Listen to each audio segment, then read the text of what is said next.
பொழுதுபோக்கு தளத்தில் உனக்கான தலைவனை தேடாதே, போராட்ட களத்தில் தேடு. திரையில் தேடாதே, தரையில் தேடு. காத்தடிக்கிற திசையெல்லாம் பறந்து போகிற பதராக இருக்காதே. புயலே அடித்தாலும் அசையாமல் அதே இடத்தில் கிடக்கிற வீரியமிக்க நெல்மணிகளாக இருங்கள். ஒரு நெல்லு தான்டா, கூட்டமல்லட அரசியல், உயர்ந்த கொள்கைதான் அரசியல். அல்லாஹ் கவனிச்சுக்க, ஒரு நெல்லு தான், ஒரு நாற்று தான். ஒற்றை வைக்கோல் புரட்சிங்கிற மாசானு புக்காக்கோ. ஒற்றை வைக்கோல், ஒரு நெல்லு ஒரு நாற்று நடவுதான் நம்முடைய அப்பன் நம்மாழ்வார் வலியுறுத்துறார். ஒற்றை நாற்று தான் நடுறான், அது 80 நாற்றா விரியுதுறான். ஒற்றை நாற்று 80. ஒரு நாற்று 20 நெல்மணிகளை இருந்தாலும் 1600 நெல்மணிடா.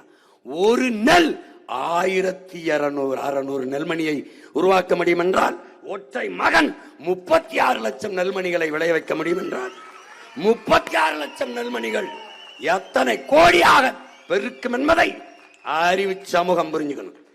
உன் மகன் பேசுறத கேட்டு காத்துல வாங்கிட்டு போகாத, கடத்து. கடத்துறா. தேனி எப்படி கடத்துது மகரந்தத்தை, அப்படி கடத்து. புரட்சி என்பது என்ன என் உடன் பிறந்தவனே? என்ன? ஒரு வண்டி நிறைய குப்பை, எவனும் வண்டி நிறைய தீப்பத்தி நெருப்பை எடுத்துட்டு போவது இல்லை. ஒரு தீப்பட்டி, ஒரு தீக்குச்சி தான் புரட்சி என்பது. என்ன? ஒவ்வொரு மனிதனின் காலடிக்கு கீழே காய்ந்த சருகுகளாக காத்து கிடக்கிறது. ஒரு தீக்குச்சியின் உரசலுக்காக காத்து கொண்டுங்கிறான். உரசி போடுறா, பத்தி எரியட்டும்.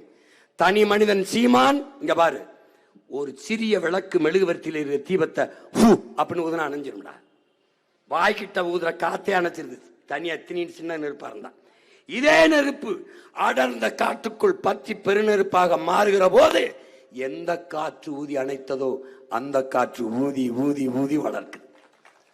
இதுக்கு பேர் என்ன? புரட்சி. பெருந்தீ புரட்சி. தனி மனிதன் உங்கள் மகன் சாலையில் நடந்தால் விபத்து, ஆக்சிடென்ட். நாம் அத்தனை பேரும் எழுந்து நடந்தால் போக்குவரத்து நிறுத்தம், டிராபிக் ஜாம். இதாண்டா புரட்சி. தென்னை மரம் பார்த்திருக்கியா? தென்னை மரம். தென்னை மரத்துல முதல் மட்டையிலிருந்து அடிமட்ட வரை, முனிமட்ட வரை தான் பிறந்ததற்கும் இறந்ததற்குமான தடத்தை, மட்டை தென்னையின் உடம்புல மட்டை பதிச்சிட்டு போதுற தடம், மட்டை அப்படி பதிச்சிட்டு போகுது. பார்த்தா கரும்பில் தோகை, அகத்தியில் கணு, எல்லா இடத்திலும் ஒவ்வொரு கிளையும் இலையுமே தடம் பதிக்கிற போது மான தமிழ் மக்கள் பிறந்ததற்கும் வாழ்ந்ததற்கும் இறந்ததற்கும் தடம் இருக்கின்றார். இதை தாண்டா பிடல் காசல் சொல்றான். தடம் பார்த்து நடப்பவன் மனிதன், தடம் பதித்து நடப்பவன் மாமனிதன்கிறான். நீ மனிதனா மாமனிதனான்னு பார்த்துக்க.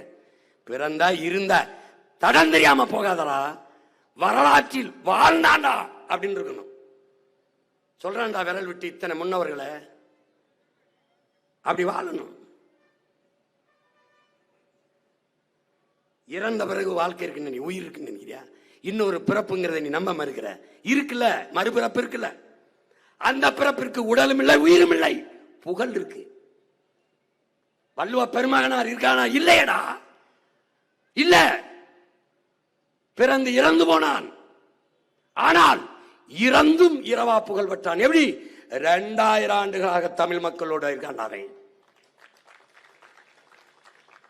பாரதி இல்லடா, பாரதிதாசன் இல்ல, கம்பன் இல்ல, கபிலன் இல்ல, இளங்கோ இல்ல, சீர்த்தலை சீத்தனார் நம்ம முன்னோர்கள் எவனும் இல்ல, சேர சோழ பாண்டியன் இல்ல. ஆனால் புகழ் இருக்கு. அடுத்த பிறப்பு இறந்த பிறகு பிறப்பது புகழ் பிறப்பு. அதுக்கு வாழ்நாளே கிடையாது. உடல் இல்லை, உயிர் இல்லை, அதுக்கு மரணம் இல்லை. அப்படி ஒரு வாழ்க்கை வாழணும்டா நீ. பைத்தியக்கார 500 ரூபா 1000 ரூபா பிச்சைக்கார காசுக்கு வாக்கை விற்கிறது, வாக்கி அரிசி வாங்கி திங்கிறதுக்கு சமம்டா. தூக்கி வீசுறா. வீசி தன்மானமிக்க தமிழ் மக்களாக கிளர்ந்து எழுந்து வரலாற்றை மாற்றி படை, மாற்றி படை மாறிச்சுடா. தமிழ் சின்ன சின்ன பசங்க வந்தாங்கடா, மாத்திட்டாங்க. தமிழ்நாட்டு அரசியலை புரட்டி போட்டாங்க.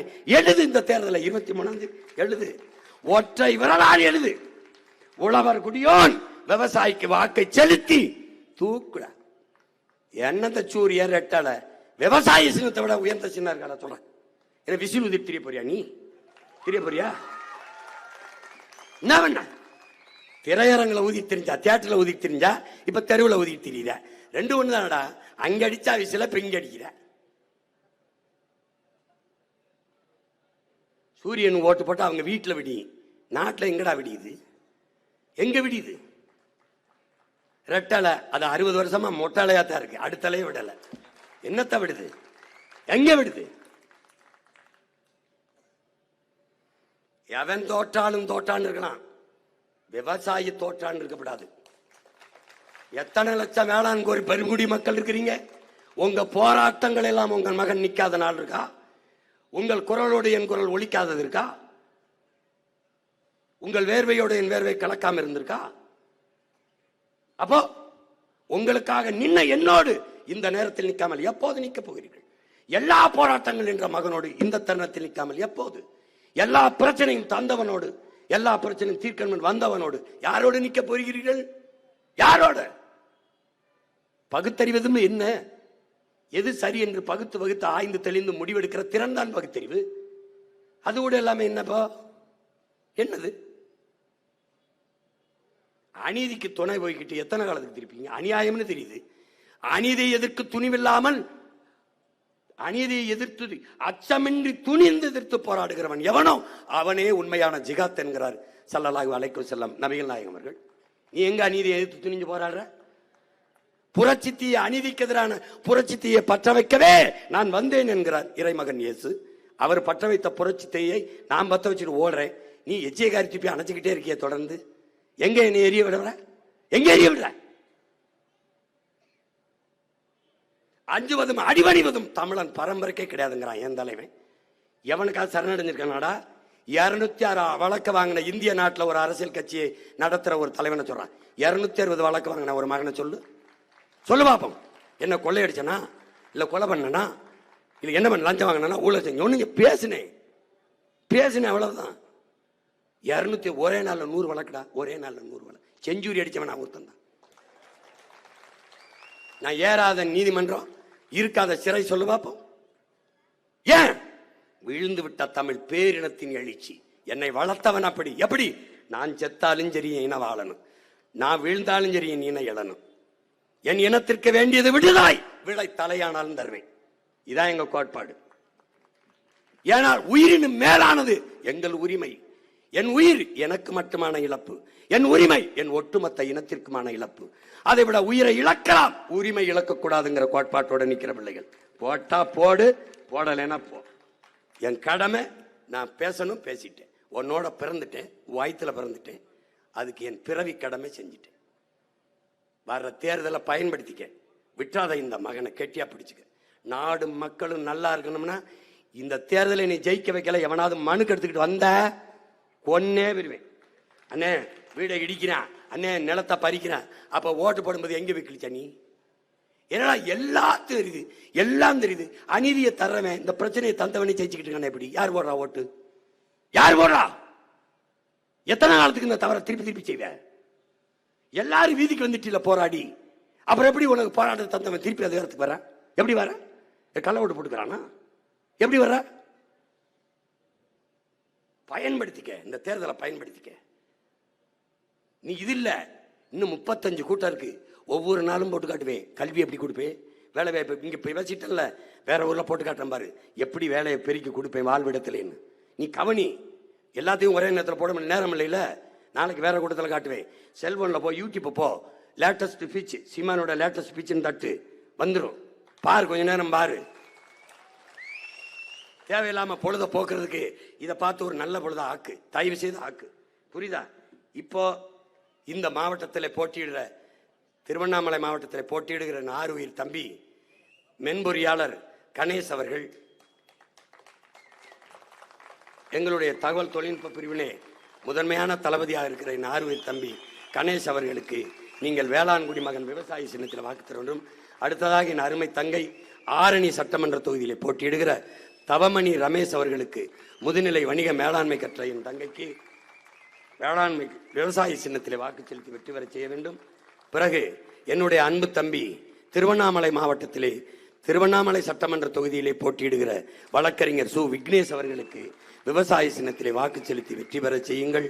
விடுத்துகிறேன். திருவண்ணாமலை மாவட்டம் கீழ்பண்ணத்தூர் சட்டமன்ற தொகுதியிலே போட்டியிடுகின்ற ஆறுவரி இளவல் வழக்கறிஞர் வி லோகநாதன் அவர்களுக்கு விவசாய சின்னத்திலே வாக்கு செலுத்தி வெற்றி பெற செய்யுங்கள்.